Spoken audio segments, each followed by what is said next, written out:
বন্ধুরা, গোল করে কেটে রাখা এই পিচবোর্ডের একটা সাইডে আমি কাঁচি দিয়ে কেটে নিলাম। তারপরে ইয়েলো কালারের কাপড় দিয়ে গোল বেসটাকে রেডি করে নিলাম। আজকে এই গোল বেসটা দিয়ে কিছু একটা বানানো যাক। আমি এখানে একটা কাঠি নিয়েছি, আর কাঠিটার গায়ে এখানে দেখো ইয়েলো কালারের কাপড়টাকে কাঠির গায়ে জড়িয়ে নিয়েছি।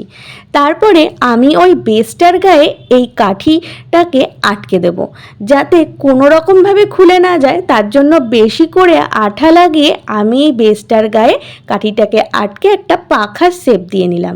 এরপর এই পাখাটাকে সুন্দর করে সাজানোর জন্য এখানে আমি রেড কালারে পমপম লেস ব্যবহার করেছি।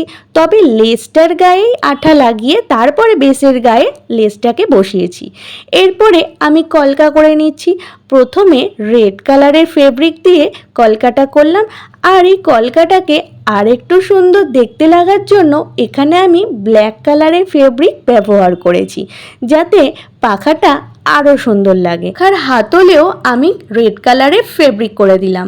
আর পাখার ব্যাক পোর্শনে একটা কাপড়ের সঙ্গে খোপার যে কাটা হয় ব্ল্যাক কালারের, সেই কাটাটাকে ভরে নিয়ে আমি এর ব্যাক পোর্শনে বেশ অনেকটাই আঠা ব্যবহার করে এইভাবে কিন্তু কমপ্লিট করে দিলাম খোপার কাটাটা।